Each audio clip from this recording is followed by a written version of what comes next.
मोहम्मद बिन कासिम ने मुल्तान का इलाका फ़तह किया और जब इस इलाके में आया तो यहाँ के लोगों ने जो है गले में नीली चादरें डाली हुई थी। उस वक्त भी जो है अजरक बनाते थे और उस वक्त के फ़ौजियों ने उसको इस्तेमाल किया। तिरंगों वाले चादरें और बेडशीटें वो जब हम इस्लामाबाद या लाहौर या किसी बैरून ममालिक एग्जीबिशंस के लिए जाते हैं तब वो हम इस्तेमाल करते हैं। बैरून ममालिक सऊदी अरब उम्रा या हज की अदायगी के लिए या दूसरे सिलसिले में जाते हैं यूरोप में या दूसरे ममालिक में, तो यहाँ से वो तोहफ़ा तोहफ़े लेकर जाते हैं। फंडिंग का काम तकरीबन 3 सदियों से जो है अपने आबा व अजदाद से यहाँ पर कर रहे हैं और हम इस वक्त 6ठी नस्ल जो है इस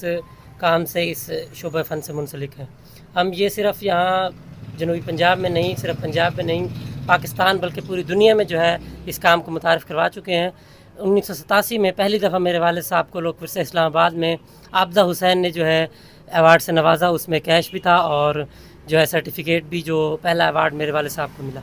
उसके बाद जो है इस तरह का सिलसिला शुरू हो गया बैरून ममालिक से भी और यहाँ अंदरून पाकिस्तान से भी, पंजाब आर्ट्स कौंसिल से, लोग फिर से इस्लामाबाद से, डाची फाउंडेशन से और भी बहुत सारे गवर्नमेंट के इदारे हैं जो कि कल्चर को प्रमोट कर रहे हैं। उनसे हम जो है बहुत सारे अवार्ड इस मद में हासिल कर चुके हैं और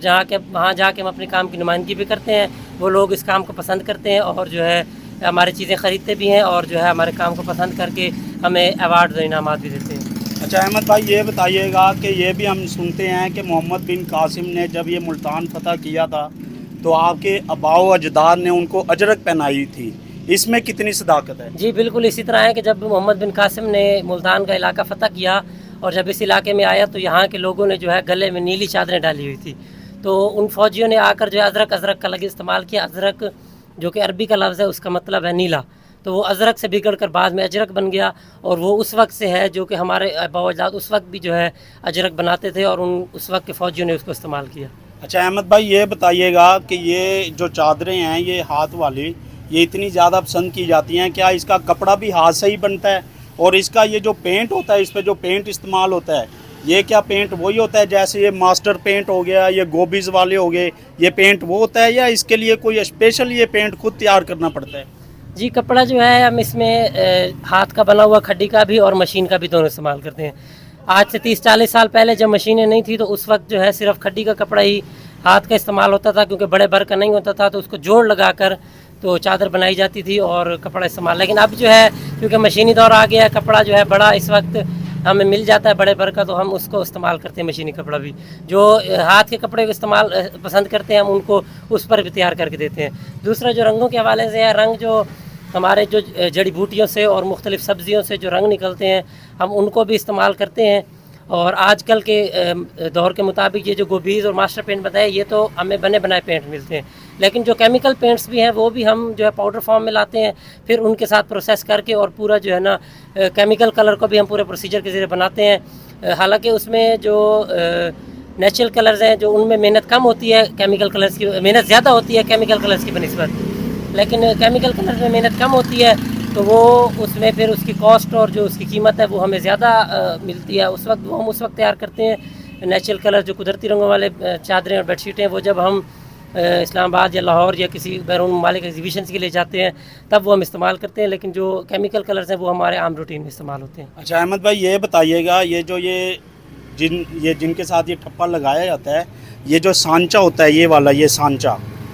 ये क्या ये मशीनी तैयार होता है या कोई ये हाथ की ये भी तैयारी होती है? क्योंकि ये सारा काम तो हम देख रहे हैं कि ये टोटली हैंड वर्क है, ये तो ये क्या मशीनी है या ये भी कोई कारीगर होता है जो हाथ से तैयार करता है? जी बिल्कुल, ये भी हाथ से तैयार मुख्तलिफ बारीक रंबियों और सुइयों के ज़रिए जो है ये लकड़ी देखें ना, ये इतनी खुदाई हुई हुई है, तो ये बारीक बारीक रंबियों के ज़रिए शीशम की लकड़ी होती है जिसे टाली कहते हैं, हमारी मुकामी ज़ुबान में उसको टाली कहते हैं, उसके ज़रिए से जो है इस लकड़ी को में से खोद कर जो है इसको निकाला जाता है और उसके अंदर का जो है साफ़ किया जाता है। मशीनें भी इसके बारे में बनाई जा चुकी हैं, CNC और दूसरी मशीनें आ चुकी हैं, लेकिन वो इतनी बारीकी का काम जो है वो इस लकड़ी में नहीं कर सकती जो कि इतनी बारीकी का काम जो हाथ से हो सकता है। तो जहाँ हमारे पास कारीगर थे कुछ अर्सा पहले जो कि ये ब्लॉक्स भी बनाते थे, लेकिन अब कारीगर नहीं रहे, हम झंग से या कराची से जो है ब्लॉक्स बनवाते हैं।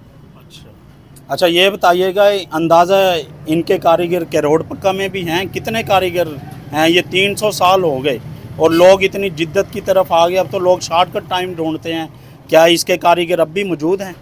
जी मैंने आपको बताया कि करोड़ पक्का में इस वक्त कोई कारीगर नहीं है इस काम का, तो अब हमें जो है ना इस काम के कारीगर झंग सिटी या कराची शहर में हैं جو کہ اس کام کو کر رہے ہیں، تو ہم وہاں سے جو ہے ہمیں جو ڈیزائن نیا کار کروانا ہوتا ہے ہم وہ ان کو پیپر پہ ڈرا کر کے دے دیتے ہیں، تو وہ اس کو جو ہے نا اسی حساب کا بلاک ہمیں بنا کے دے دیتے ہیں۔ اچھا یہ بتائیے گا، یہ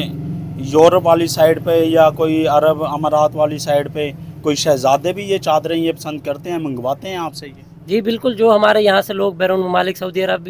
عمرہ یا حج کی ادائیگی کے لیے یا دوسرے سلسلے میں جاتے ہیں یورپ میں یا دوسرے ممالک میں، تو یہاں سے وہ تحفہ تحائف لے کر جاتے ہیں، اور بعد میں بھی لوگ دوبارہ ان سے فرمائش کرتے ہیں کہ جو ہے